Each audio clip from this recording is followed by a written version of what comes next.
Hello, good morning, जोहार, मैं संजय और आप देख रहे हैं न्यूज झारखंड। चलिए जानते हैं झारखंड की आज की 25 मुख्य बड़ी खबरों को। झारखंड में हर साल 5 मॉडल पंचायत का होगा चयन। पंचायत सचिव को परिवार समेत विदेश यात्रा कराएगी सरकार। राजधानी रांची के मोरहाबादी मैदान में मुख्यमंत्री हेमंत सोरेन ने गुरुवार को 2550 युवाओं के बीच नियुक्ति पत्र बांटा। इसके तहत पंचायती राज, राजस्व, वित्त एवं खाद्य आपूर्ति विभाग अंतर्गत पदों पर नियुक्ति पत्र वितरण कार्यक्रम को संबोधित करते हुए सीएम ने कहा कि पहली बार इतनी संख्या में एक साथ युवाओं की नियुक्ति राज्य सरकार कर रही है। इससे पहले भी कई युवाओं को नियुक्ति पत्र सरकार सौंप चुकी है। कहा कि सरकार बनने से पहले जो वादा किए गए थे उसे पूरा कर रही है। इस दौरान मुख्यमंत्री हेमंत सोरेन ने पंचायत सचिवों से बात करते हुए कहा कि राज्य में हर साल 5 मॉडल पंचायत का चुनाव होगा। वही पुरस्कार के तौर पर पंचायत सचिव सहित पूरे परिवार को विदेश दौरा करने का मौका मिलेगा। इससे राज्य के अन्य पंचायत सचिव भी अपनी पंचायतों को मॉडल बनाने के लिए प्रेरित होंगे।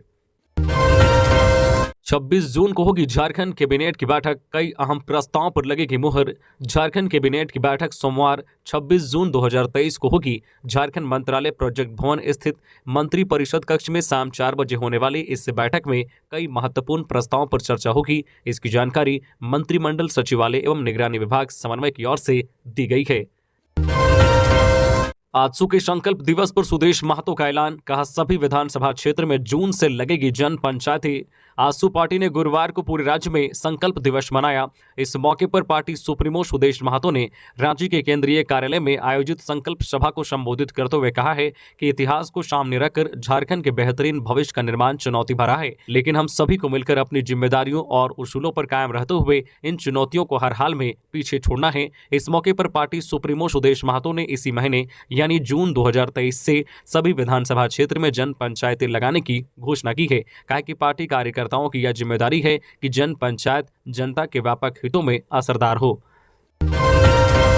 झारखंड के उत्तरी छोटा नागपुर तक मानसून कायम। आज झारखंड के सभी जिलों में होगी बारिश। झारखंड में मानसून संताल परगना से आगे बढ़कर उत्तरी छोटा नागपुर के जिलों तक कायम हो गया है। पिछले 24 घंटे के दौरान हजारीबाग, कोडरमा, बोकारो, गिरिडीह में अच्छी बारिश हुई है, जबकि धनबाद और कुछ अन्य इलाकों में हल्के से मध्यम दर्जे की बारिश हुई है। विभाग के मुताबिक आज 23 जून को राज्य के सभी हिस्सों में बारिश होने का पूर्वानुमान जारी किया गया है। इसके बाद 24 जून से सिस्टम के हल्के होने का पूर्वानुमान है। इधर अगले 2 से 3 दिनों के अंदर झारखंड में शेष भागों में मानसून के प्रवेश करने का अनुमान है। लातेहार की लेदगाई में पुलिस प्रशासन पर हमला, थाना प्रभारी समेत कई घायल। लातेहार जिला अंतर्गत बरवाडी थाना क्षेत्र के लेदगाई में जमीन विवाद का निपटारा करने गए अंचलाधिकारी राकेश सहाय के नेतृत्व में गई टीम पर हमला हो गया। इस हमले में थाना प्रभारी निवास सिंह, सब इंस्पेक्टर धर्मेंद्र सरदार समेत कई जवान घायल हो गए। वहीं घायल सब इंस्पेक्टर धर्मेंद्र सरदार को रेफर किया गया है। इस मामले में पुलिस ने आधा दर्जन लोगों को गिरफ्तार किया है।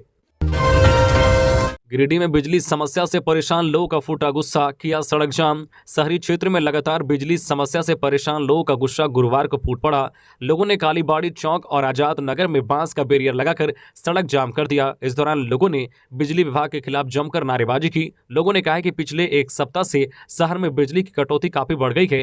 रात रात भर बिजली गायब रहती है, जिससे उमस भरी गर्मी में लोगों का जीना मुहाल हो गया है। बच्चों की पढ़ाई भी बाधित हो रही है। लोगों ने बताया है कि जब भी बिजली विभाग के अधिकारियों से बात की जाती है तो लोड शेडिंग की बात कहकर टाल दिया जाता है। इतना ही नहीं, बिजली विभाग के अधिकारियों का फोन भी बंद रहता है। रांची के कांटाटोली में रात 10 बजे से सुबह 6 बजे तक वाहनों की no entry, route divert. Kantatoli flyover निर्माण को देखते हुए आज 23 जून से रात 10 बजे से सुबह 6 बजे तक सभी प्रकार के वाहनों पर रोक रहेगी। यह व्यवस्था लॉन्चिंग कार्य खत्म होने तक जारी रहेगा। फ्लाईओवर निर्माण में लगी कंपनी से प्राप्त आवेदन के आधार पर यह निर्णय लिया गया है। हालांकि कांटाटोली चौक के पास रहने वाले लोगों के लिए इसमें छूट मिलेगी। वहीं दुर्गा सोरेन चौक से खादगड़ा बस स्टैंड के निकास द्वार से प्रवेश करने वाले को छूट मिलेगी। इस संबंध में आवश्यक सूचना ट्रैफिक एसपी कार्यालय से जारी हुई है। ट्रैफिक एसपी रांची के कार्यालय से जारी आवश्यक सूचना के मुताबिक कांटाटोली फ्लाईओवर निर्माण को देखते हुए रात 10 बजे से सुबह 6 बजे तक सभी प्रकार के वाहनों के परिचालन पर रोक लगाई गई है। हेमंत सोरेन ने बांटा नियुक्ति पत्र। देश में जब सब कुछ बिक रहा है तब हम सरकारी नौकरी दे रहे हैं, बोले सीएम। पंचायत सचिव और निम्न वर्गीय लिपिकों के इंतजार की घड़ियां अब खत्म हो चुकी है। सुप्रीम कोर्ट के सख्त आदेश के बाद हेमंत सोरेन की सरकार ने 4 विभागों के 2550 पदों पर नियुक्त हुए अभ्यर्थियों को नियुक्ति पत्र सौंपा। सीएम हेमंत सोरेन ने कहा है कि राज्य में आज तक मैंने इतने बड़े पैमाने पर नियुक्ति पत्र बांटने का कार्यक्रम नहीं देखा। वर्तमान स्थिति में रोजगार पर नजर देश भर में डाले तो बड़ा विचित्र स्थिति बना हुआ है। रोजगार की स्थिति का आलम विचित्र है। आज सबसे ज्यादा नियुक्ति देने वाला संस्थान सिकुड़ कर रह गई है। आज इन हालातों में भी हम इस राज्य के नौजवानों को रोजगार की पीड़ा से बाहर करने की कोशिश कर रहे हैं। यही वजह है कि लगातार नियुक्ति का सिलसिला चल रहा है। ईडी के सवालों से उलझे कोयले के अवैध कारोबारी इजहार अंसारी, जवाब से जांच एजेंसी असंतुष्ट। झारखंड में अवैध खनन मामले में मनी लॉन्ड्रिंग के तहत जांच कर रही ईडी ने गुरुवार को हजारीबाग के कारोबारी इजहार अंसारी से लंबी पूछताछ की। उन्हें पिछले हफ्ते ही समन जारी किया गया था। इजहार अंसारी पर आरोप है कि उन्होंने फर्जी कंपनियों के नाम पर कोयला कंपनियों से रियायती दर पर कोयला उठाया और उसे खुले बाजार में बेच दिया। कमीशन की राशि तत्कालीन खान एवं भूतत्व विभाग की सचिव पूजा सिंघल तक पहुंचाने का भी आरोप है। ईडी ने इन सभी आरोपों से संबंधित जब इजहार अंसारी से सवाल किए तो वह सवालों में उलझे। उनके जवाब से ईडी संतुष्ट नहीं हो पाई है। बताया जा रहा है कि ईडी आगे भी उनसे पूछताछ करेगी। गिरिडीह में जेपी नड्डा की हुंकार, कहा झारखंड में हुआ देश का सबसे बड़ा जमीन घोटाला। जिले के झंडा मैदान में बीजेपी का महाजुटान हुआ। इसमें पार्टी के राष्ट्रीय अध्यक्ष जेपी नड्डा भी शामिल हुए। जनसभा को बीजेपी के तमाम आला नेताओं ने संबोधित किया। उन्होंने मोदी सरकार का गुणगान किया। साथ ही राज्य की हेमंत सरकार पर जमकर निशाना साधा। गिरिडीह में आयोजित भाजपा के महा जनसंपर्क अभियान के कार्यक्रम में हिस्सा लेने पहुंचे भाजपा के राष्ट्रीय अध्यक्ष जेपी नड्डा ने मोदी सरकार के 9 साल पूरे होने पर नरेंद्र मोदी सरकार की उपलब्धियों को गिनाया। जेपी नड्डा ने कहा है कि देश में हम विकास कर रहे हैं। पूरे विश्व में भारत की गिनती एक हस्ती के तौर पर हो रही है। तेज गरज के साथ मूसलाधार बारिश, आसमानी बिजली गिरने से बच्ची की मौत, एक बच्चा घायल। गुमला में गुरुवार की दोपहर के बाद 1 घंटे तक मूसलाधार बारिश हुई। बारिश के साथ आसमान भी गरजता रहा। इससे लोग डरे सहमे नजर आए। बादल गरजने के बाद लोग घरों में डूबके नजर आए। वहीं बारिश से गुमला में भारी नुकसान हुआ है। फुटपाथ में दुकान लगाने वाले लोग परेशान रहे। कई पेड़ गिर गए क्योंकि बारिश के साथ तेज आंधी तूफान चल रहा था।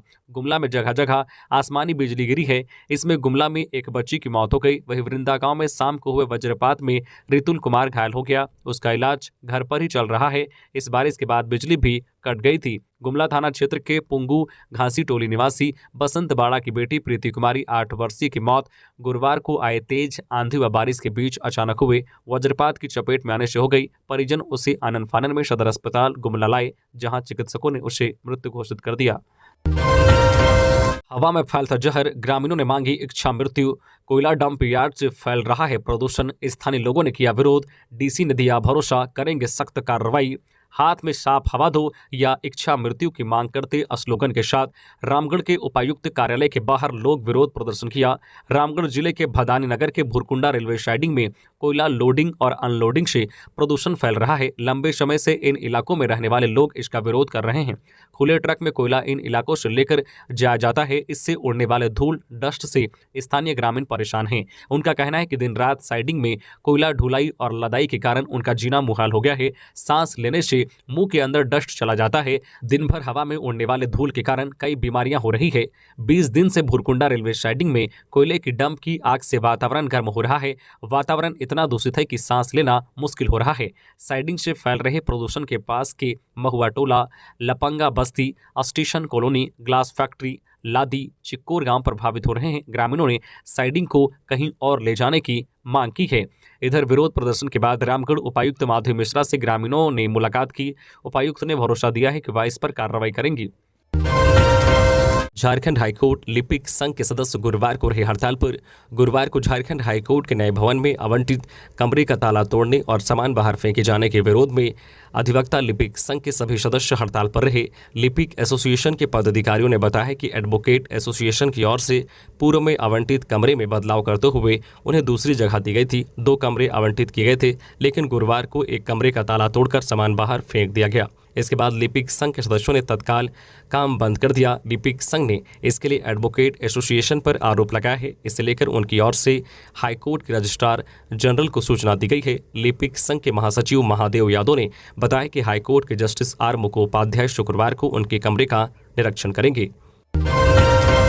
खारसावा विधायक का ग्रामीणों संग संवाद, बोले हेमंत सरकार का सुदूरवर्ती गांवों तक विकास पर जोर। खारसावा विधायक दशरथ गागराई विकास योजनाओं को धरातल पर उतारने को कृत संकल्पित हैं। इसी के तहत खुंटपानी प्रखंड के पुटीदा आंगनबाड़ी केंद्र में एएनसी सेंटर का उद्घाटन किया। वहीं शारदा गांव में स्वास्थ्य विभाग ने हेल्थ एंड वेलनेस सेंटर का भी उद्घाटन किया। इस मौके पर विधायक ने कहा कि हेमंत सरकार की कोशिश है कि गांव के अंतिम व्यक्ति तक विकास का लाभ पहुंचे। इसी उद्देश्य के साथ राज्य सरकार कार्य कर रही है और इसका लाभ भी देखने को मिल रहा है। इस दौरान विधायक ने लोगों के साथ सीधा संवाद कर उनकी समस्याओं को जाना। गिरिडीह में हेमंत सोरेन सरकार पर बरसने के बाद झारखंड से ओडिशा गए भाजपा अध्यक्ष जेपी नड्डा। झारखंड के गिरिडीह जिले में भारतीय जनता पार्टी भाजपा की एक सभा को संबोधित करने के बाद पार्टी के राष्ट्रीय अध्यक्ष जेपी नड्डा गुरुवार को ओडिशा के लिए रवाना हो गए। शुक्रवार को श्री नड्डा ओडिशा के झारसुगुड़ा स्थित भाजपा कार्यालय में बरगढ़ लोकसभा क्षेत्र के वरिष्ठ नेताओं के साथ बैठक करेंगे।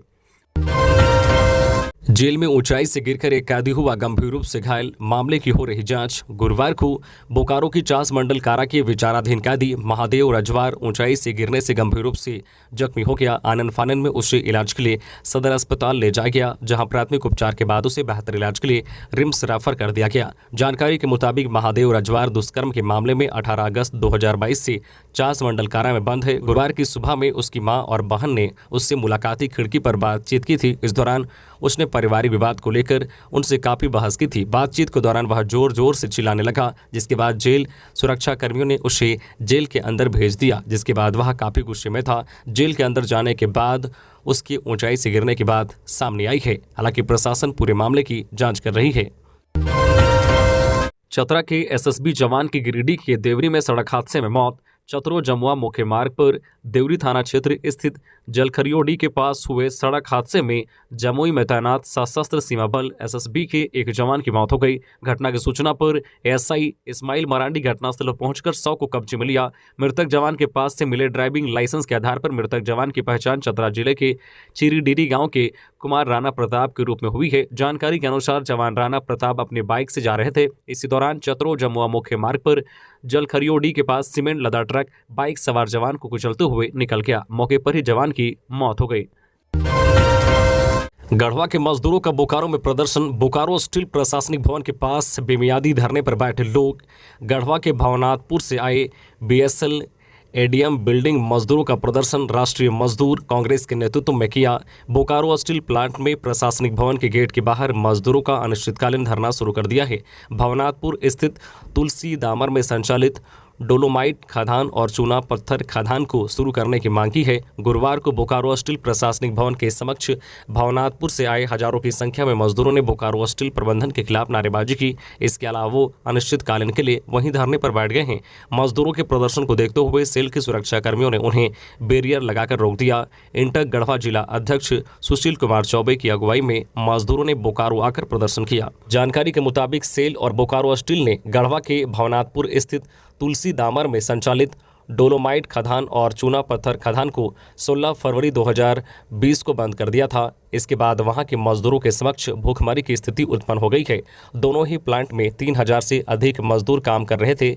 इसी को लेकर मजदूर अपनी मांगों को लेकर गढ़वा से चलकर बोकारो स्टील प्लांट के प्रशासनिक भवन के समक्ष पहुंच गए और सेल प्रबंधन के खिलाफ नारेबाजी शुरू कर दी। अप्रासंगिक आदेश से खत्म हो गई अल्पसंख्यक स्कूलों के 800 शिक्षकों की नौकरी। मुख्य सचिव से बोली मांडर विधायक। मांडर विधायक शिल्पी नेहा तिर्की ने गुरुवार को मुख्य सचिव सुखदेव सिंह से मुलाकात की। उन्होंने उनसे अनुरोध किया है कि विभागीय निदेशक के द्वारा जारी अनेक अप्रासंगिक कार्यालय आदेशों के कारण अल्पसंख्यक विद्यालयों को कई परेशानियों का सामना करना पड़ रहा है। इस संदर्भ में उन्होंने विशेष रूप से पिछले वर्ष जारी पत्र संख्या 1060 का जिक्र किया, जिसके कारण पिछले वर्ष 7 जून 2022 से 30 अगस्त 2022 तक अल्पसंख्यक विद्यालयों में नियुक्त 800 से अधिक सहायक शिक्षकों को अपनी नौकरी से हाथ धोना पड़ा है, जबकि उनमें से अनेक का वेतन निर्धारण भी हो चुका था। मांडर विधायक ने मुख्य सचिव से अनुरोध किया है कि वे विभाग के निदेशक कार्यालय द्वारा जारी अनेक अप्रासंगिक आदेशों को संशोधित कर फिर से जारी करवाने का निर्देश दे, क्योंकि उसके कारण अल्पसंख्यक विद्यालयों के सामने चुनौतियां खड़ी हो गई है। नमाज कक्ष मामले में गुरुवार को हुई सुनवाई। विधानसभा ने हाईकोर्ट को दिया जवाब, कहा 7 सदस्यीय कमेटी की रिपोर्ट नहीं आई। झारखंड विधानसभा में नमाज कक्ष आवंटन मामले की हाईकोर्ट में सुनवाई हुई। सुनवाई चीफ जस्टिस संजय कुमार मिश्रा की खंडपीठ की अदालत में हुई। पिछली सुनवाई के दौरान कोर्ट ने सरकार को जवाब देने को कहा था। गुरुवार की सुनवाई में झारखंड विधानसभा ने कोर्ट को बताया कि इस मामले की जांच को लेकर विधानसभा की ओर से 7 सदस्यीय कमेटी बनाई है। इस कमेटी की ओर से रिपोर्ट नहीं आई है। झारखंड विधानसभा की ओर से शपथ पत्र दायर कर जवाब दाखिल किया गया। झारखंड के 2 पशु तस्कर गिरफ्तार। रॉबर्ट्सगंज थाना लित्र में जंगल के रास्ते गौवंश की तस्करी कर रहे 2 पशु तस्करों को पुलिस ने गिरफ्तार कर लिया है। दोनों पशु तस्कर झारखंड राज्य के गढ़वा जिले के निवासी हैं।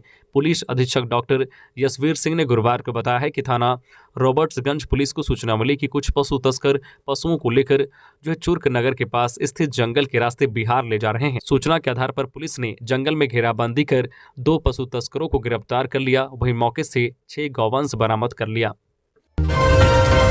हम अनुबंध पर नहीं बल्कि स्थायी नौकरी देते हैं। महामारी के बावजूद अब तक 19,630 नियुक्तियां हुई। सुप्रीमो। गुरुवार का दिन झारखंड के लिए विशेष दिन साबित हुआ। सीएम हेमंत सोरेन ने 2,500 से भी ज्यादा युवाओं को नियुक्ति पत्र सौंपा।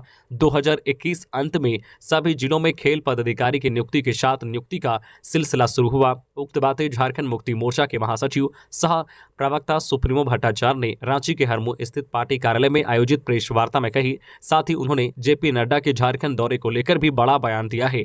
नड्डा के कार्यक्रम को लेकर सुप्रीमो ने कहा कि बीजेपी की केंद्र सरकार ने शर्म हया नैतिकता सबकी तिचांदली दे दी है। मणिपुर बर्बाद हो रहा है, उस पर गिरिडीह में नड्डा जी ने कोई जवाब नहीं दिया। अंतर्राष्ट्रीय ख्याति प्राप्त गोल्ड मेडलिस्ट बेटियों के साथ अत्याचार हो रहा है, लेकिन केंद्र सरकार कुछ नहीं कर रही है। जवाब दीजिए नड्डा जी।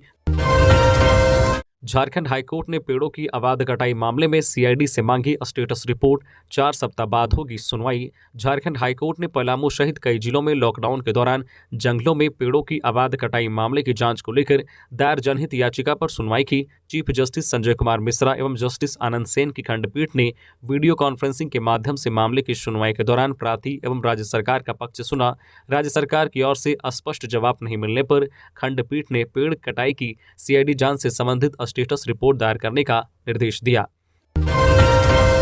हटिया पूर्णिया कोट एक्सप्रेस आज 23 जून को देरी से खुलेगी। जाने टाइम ट्रेन संख्या 18626। हटिया पूर्णिया कोट एक्सप्रेस 23 जून को अपने प्रस्थान समय से देरी से खुलेगी। ट्रेन संख्या निर्धारित प्रस्थान समय 5:55 के स्थान पर 15:55 पर हटिया से प्रस्थान करेगी।